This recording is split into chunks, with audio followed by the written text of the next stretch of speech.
Pessoal, vamos lá então para a nossa primeira aula desse módulo de Atos dos Apóstolos, capítulo de número 3. Então, hoje a gente vai falar sobre iniciar, um assunto interessante em Atos dos Apóstolos, capítulo 3. O título desse módulo, eu quero trazer junto com vocês essa questão aqui, ó. O que eu quero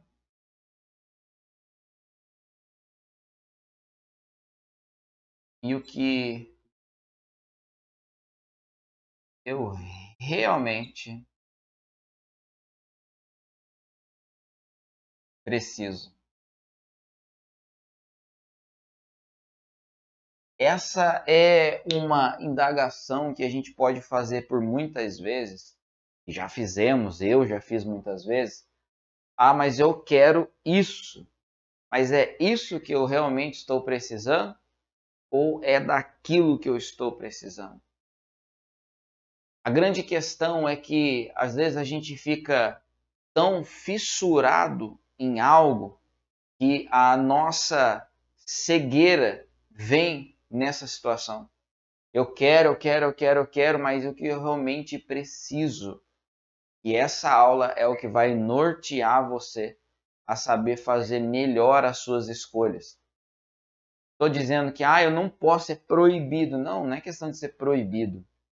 A grande questão é o que eu quero ou o que eu realmente preciso. E dentro dessa frase, a gente nem começou a ler o texto ainda, veja só comigo algo bem interessante. O que eu quero. Esse eu aqui é você. Certo? E o que eu realmente preciso. O que eu realmente preciso, a única pessoa que sabe o que é melhor para cada um de nós é Deus. Então, aqui que eu quero é minha vontade. Mas aqui tem que prevalecer a vontade de Deus. Quando Jesus está lá no Getsemane, Pai, se possível, afasta de mim este cálice. Mas, todavia, não seja como eu quero, mas sim como tu queres. Jesus estava dizendo, eu não quero a minha vontade, mas eu quero que a vontade do Senhor prevaleça sobre a minha. E a oração que Jesus fez é a oração mais difícil de nós fazermos. Porque muitas vezes, eu quero isso aqui que eu quero, mas Deus quer isso aqui. E aí você fica, e agora? Minha vontade, vontade de Deus, minha vontade, vontade de Deus. E muitas vezes, infelizmente, a gente acaba fazendo essa aqui, ó, a nossa vontade. Então, essa lição é para nortear você a saber fazer melhor as suas escolhas a partir de agora. Beleza? Então, vamos lá. Vou apagar aqui. Então, o título já deu para dar um norte, né? O que eu quero e o que eu realmente preciso. Vamos lá. Vamos ler o texto? A gente vai ler de Atos dos Apóstolos, capítulo 3, do versículo 1 até o versículo 11. Então, Atos dos Apóstolos, capítulo 3, do versículo 1 ao versículo 11. Eu quero fazer a leitura com você e a gente volta aí, como a gente já está habituado, explicando cada versículo. Pedro e João subiam juntos ao templo à hora da oração, e certo homem coxo, de nascença, era carregado, a quem punham diariamente na porta do templo, chamada Formosa, para pedir esmolas aos que entravam. E este, vendo a Pedro e a João, que iam dispostos a entrar no templo, rogava que lhe dessem uma esmola. E Pedro, fitando os olhos nele juntamente com João, disse-lhe: Olha para nós. E olhava atentamente para eles e aguardava receber de suas mãos alguma coisa. Então disse Pedro: Não tenho prata nem ouro, mas o que eu tenho, isso te dou. Em nome de Jesus Cristo Nazareno, levanta-te e anda. E tomando pela mão direita, o levantou, e imediatamente os seus pés e artelhos foram fortalecidos. Então ele deu um salto e pôs-se em pé, e começou a andar e entrou juntamente com eles no templo, andando, saltando e louvando a Deus. E todo o povo, ao vê-lo andar e louvar a Deus, o reconheciam, pois era o mesmo que sempre estivera sentado a pedir esmolas na porta do templo. E todos ficaram cheios de admiração e atônitos por causa daquilo que lhe acontecera. E aquele homem não se separava de Pedro e de João. Então todo o povo, maravilhado, concorreu para estar junto com ele no pórtico chamado de Salomão. Vamos lá então para iniciar nosso primeiro versículo. Atos, capítulo de número 3, versículo 1. O que a gente vai destacar aqui no versículo 1? Pedro e João subiam juntos ao templo à hora da oração. Então a gente está vendo aqui Pedro e João estavam agora subindo juntos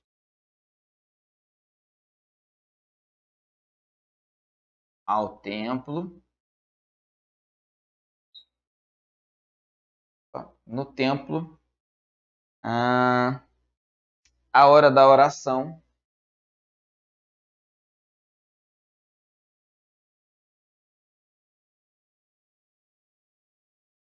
E ele fala que a hora nona. Essa hora nona, eu já vou colocar aqui, é às 15 horas. Tá bom? Tá. E o que tem de mais nessas informações? Primeiro, os seus personagens principais. Pedro e João.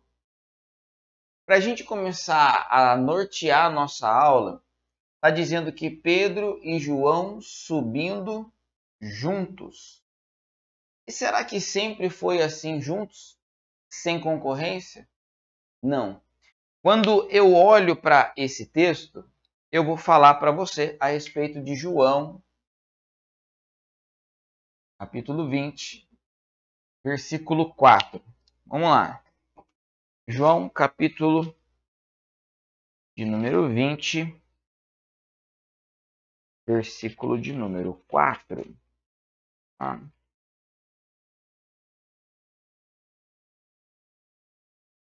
20, versículo 4. Olha só o que diz o texto. Vamos ler desde o 1, tá? No primeiro dia da semana, Maria Madalena foi ao sepulcro de madrugada, sendo ainda escuro, e viu que a pedra foi removida do sepulcro. Então correu e foi a Simão Pedro e ao outro discípulo a quem Jesus amava, e disse-lhes: Levaram o Senhor do sepulcro e não sabemos onde o puseram. Pedro e o outro discípulo saíram e foram ao sepulcro. E corriam os dois juntos, vírgula, mas o outro discípulo foi mais veloz do que Pedro e chegou primeiro ao sepulcro.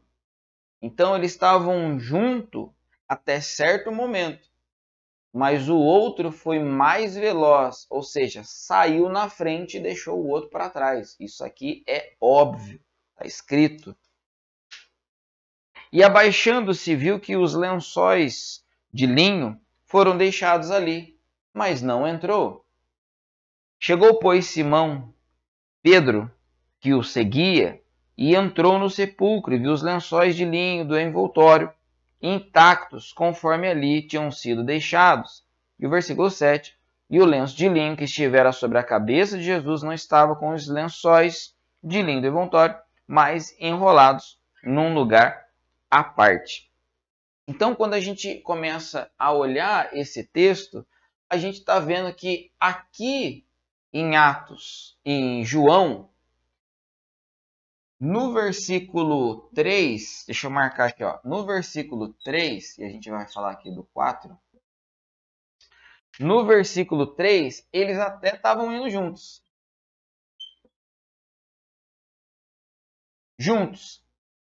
Mas por um momento. Por quê? Quando chegou no versículo 4, um deles saiu correndo na frente. Então já não estava mais indo junto. Então isso aqui me mostra e nos ensina que não adianta ficar junto por um momento e sair disparado e deixar outro para trás em um determinado momento do caminho. Então a grande questão é, eles estavam competindo entre si, tá? Um queria chegar primeiro do que o outro, um mais afoito do que o outro, para chegar justamente lá no sepulcro. Só que aí, quando a gente começa a olhar essa questão, eu paro para analisar e olhando esse texto, a gente vê, inclusive no Salmo, acho que eu não tenho anotado aqui, Salmo 55, 17. Deixa eu até confirmar aqui. Que fala sobre as 3 orações, que é justamente aqui para a hora nona. Salmo 55, versículo 17. Isso aqui é legal de ter. É isso mesmo, ó. Orarei pela tarde, pela manhã e ao meio-dia. Clamarei e ele ouvirá a minha voz. Tá bom? E aí Daniel 6:10. Aqui. Daniel 6:10 falava a respeito disso. De orava às 9, orava às 12 e orava às 15 horas também. Beleza? Então a gente está vendo que em João 20 iam juntos até certo momento e depois um deles saiu correndo.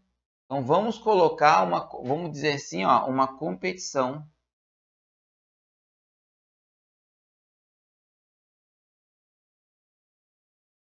entre eles. Competição por quê? Para ver quem que realmente ia chegar primeiro do que o outro lá no sepulcro. Só que a gente está vendo que aqui ia junto por um momento e depois começaram a competir entre si, porque um saiu aí na frente do outro. Aqui em Atos 3, a gente precisa destacar que em Atos 3, você vai entender, eles estão indo em Atos 3, eles estão indo juntos. Só que Pedro e João, a gente vai ver algo aqui, ó. Então eu vou colocar aqui, Pedro / João e Pedro / João. Por quê? Aqui, Atos 2, aqui, Atos 3. Existe um período de Pedro e João em Atos 2 e Pedro e João em Atos 3. Por quê? Quando eu vou pegar agora esse texto, a gente vai ver algo aqui, justamente em Gênesis, capítulo 11, versículo 4. Édipo, mas a gente está em Atos, você vai para Gênesis? Vou e vou te levar comigo. Gênesis, capítulo 11.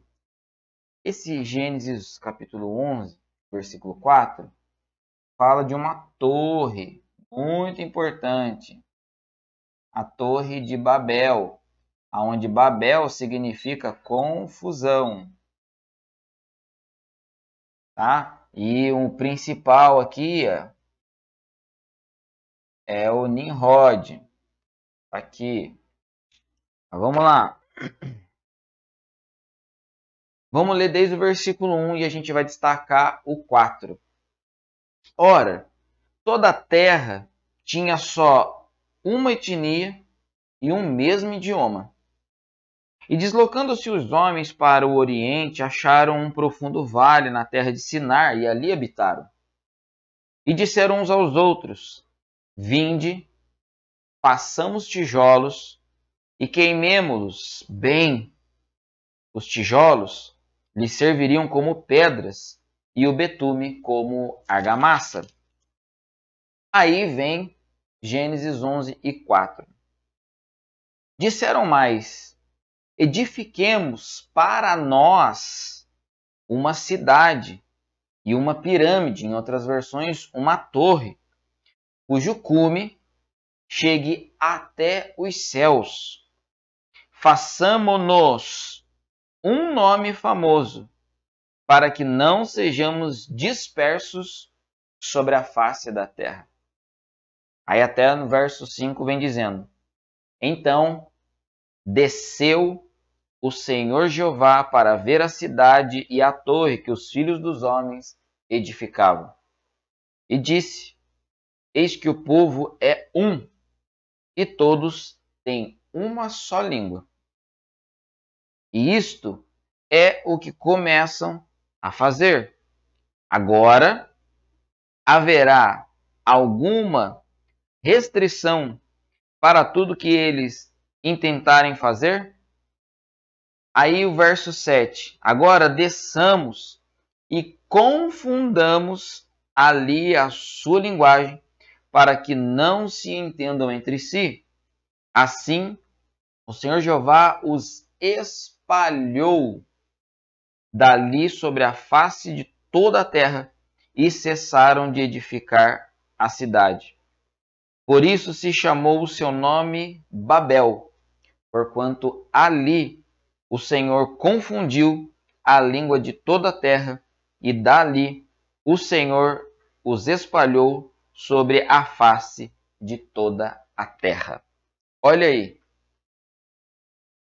Aqui, então, em Gênesis 11, 4, e a gente leu aqui até o 7, eu vou colocar aqui do 1, vou colocar aqui do 1 até o 7. Aqui, Deus espalhou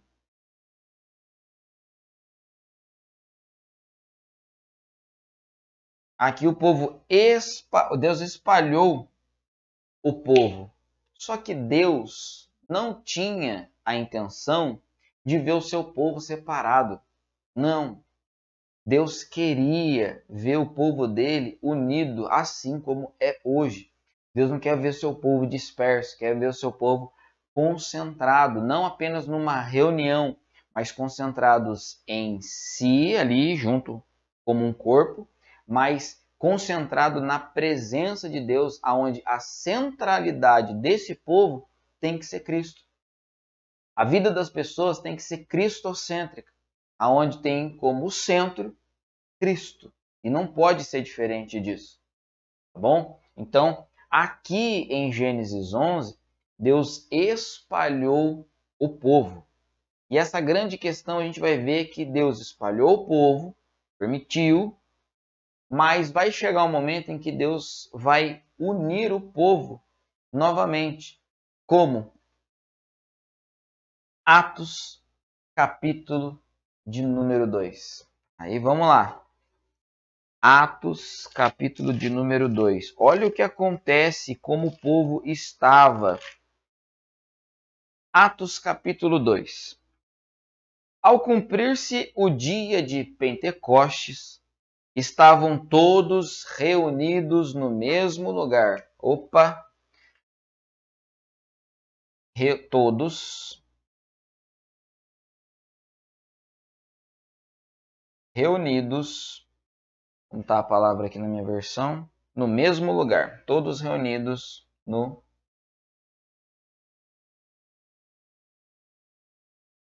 mesmo lugar. Então, eles estavam ali congregando. Versículo 2. De repente, estalou do céu um estrondo, como que de um vento forte que vinha com ímpeto, e encheu toda a casa onde estavam assentados. Então apareceram-lhe línguas como de fogo, que se repartiam, e sobre cada um deles pousou uma. Verso 4.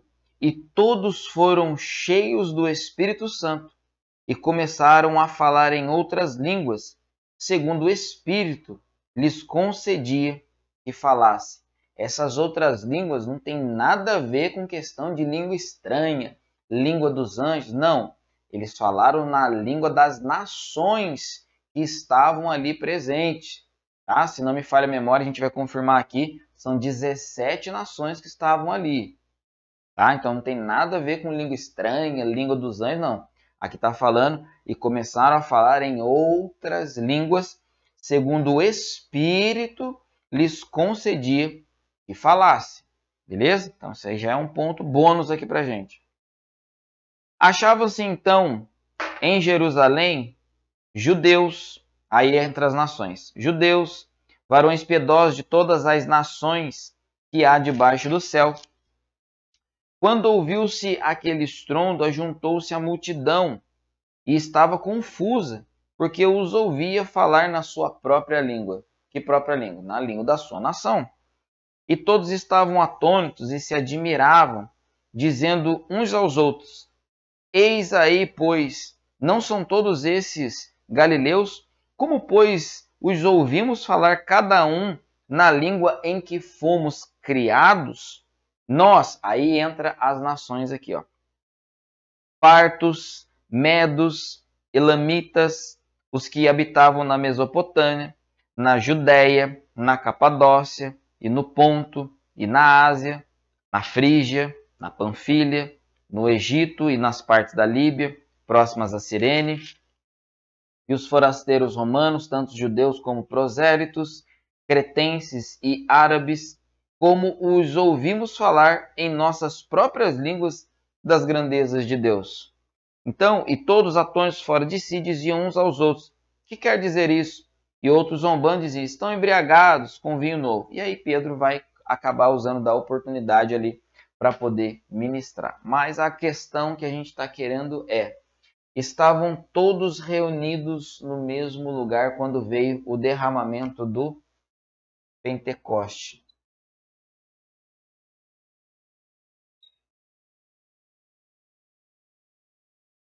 Na questão do Pentecostes, estava todo mundo reunido. Ué, mas aqui em Babel não estava todo mundo reunido da mesma forma que aqui? Estavam reunidos, mas não da mesma forma. Porque aqui eles queriam edificar algo para si. Aqui eles estavam esperando algo da parte de Deus. Então não adianta ir para a igreja e ficar querendo buscar algo pessoal apenas, quando na verdade o culto é em adoração a Deus. É que Deus é misericordioso e acaba ouvindo os nossos pedidos e os nossos desejos. Mas a ideia de congregar é justamente estar congregando para edificar algo a Deus, em adoração a Deus. Aqui eles queriam edificar algo para si, eles se preocupavam consigo mesmo e pronto, acabou.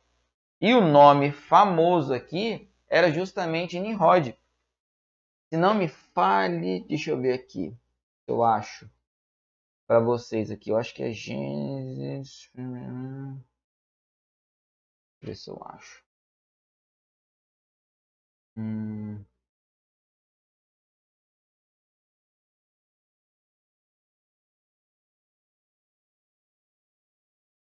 Aqui. Quem estava liderando eles aqui era justamente quem?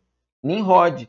No Gênesis 10 e 8 diz aqui, ó, e Cuxi também gerou a Nimrod, o qual foi o primeiro desbravador poderoso na terra. Ele era poderoso desbravador diante do Senhor Jeová, pelo que se diz como Nimrod, poderoso desbravador diante do Senhor Jeová, foi o princípio do seu reino, Babel.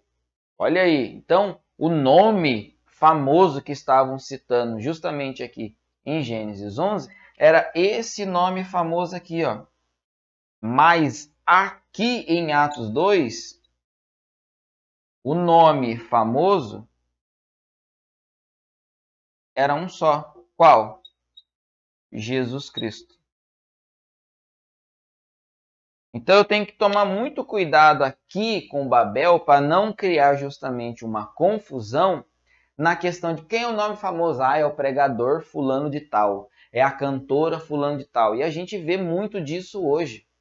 A idolatria de cantores, de pregadores, idolatria de tudo, porque as pessoas sempre criticam a Igreja Católica de que eles são idólatras. Mas os evangélicos, né, os crentes, acreditam que a idolatria é só aquilo. Não. A idolatria é tudo aquilo que eu coloco no lugar de Deus. Não, eu só consigo dar essa aula por causa dessa caneta. Idolatria. Eu estou idolatrando a caneta porque eu estou colocando a caneta acima de Deus. Porque quem está permitindo eu ministrar essa aula é Deus, independente da caneta ou não. Se eu não tivesse caneta, eu ia só falar. Então tem muita gente, nossa, por que aquele menino foi curado? Por causa do pastor. Não, Deus usou da vida do pastor para curar, mas quem curou foi Deus. Então a idolatria está nisso. Então o nome famoso aqui era Nimrod, mas o nome famoso aqui era Jesus Cristo, era Deus. Deixa eu colocar aqui, era Jesus Cristo, era Deus, era justamente o Espírito Santo. Então quem está aqui? A divindade nas três pessoas. O Pai, o Filho e o Espírito Santo. Está aqui. Esses aqui são os nomes famosos. Por isso que aqui estavam juntos e foram espalhados. Mas aqui estavam reunidos porque Deus estava dizendo: quando vier o derramamento do Pentecoste, eu quero o povo unido, que assim ele permaneça. Porque o Espírito Santo foi derramado sobre eles e sobre nós, justamente para unir o povo novamente, que um dia foi espalhado sobre toda a terra. Então, aqui estava justamente quem? Pedro e João. Então eu vejo um Pedro e João antes de Atos 2, estava aqui, eles estavam numa competição, mas depois que veio Atos 2, eles já não estão mais competindo. Aqui eles se uniram ao ponto de chegar ao quê? Em Atos, capítulo de número 3, Pedro e João subindo juntos ao templo, com a finalidade do quê? A hora da oração. Eles estariam indo ali com um propósito, justamente às 15 horas.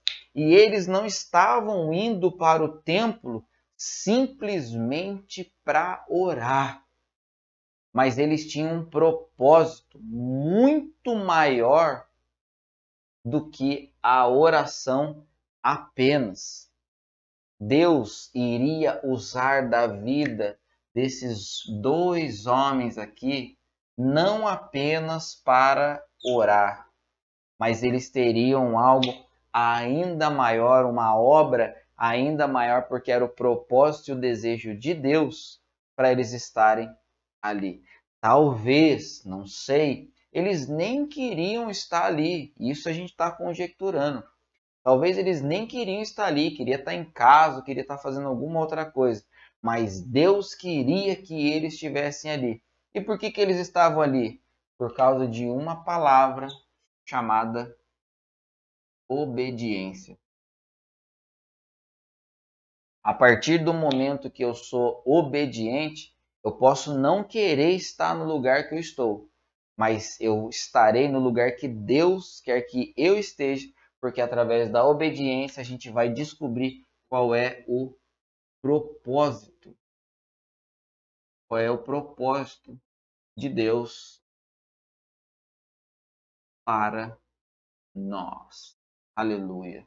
E a gente vai descobrir na nossa próxima aula qual é o propósito deles, além da oração que eles foram juntos ao templo para orar. Então a gente vê justamente Pedro e João antes de Atos capítulo 2, aqui competindo, mas quando veio Atos capítulo 2, o derramamento do Pentecoste, agora eles estão todos reunidos no mesmo lugar. E sabe o que eu acho incrível? Que entre Atos capítulo 2 e Atos capítulo 3 veio uma mudança sobre Pedro e João. E quem é que está aqui no centro dessa imagem? O Cristo, que é justamente o mediador.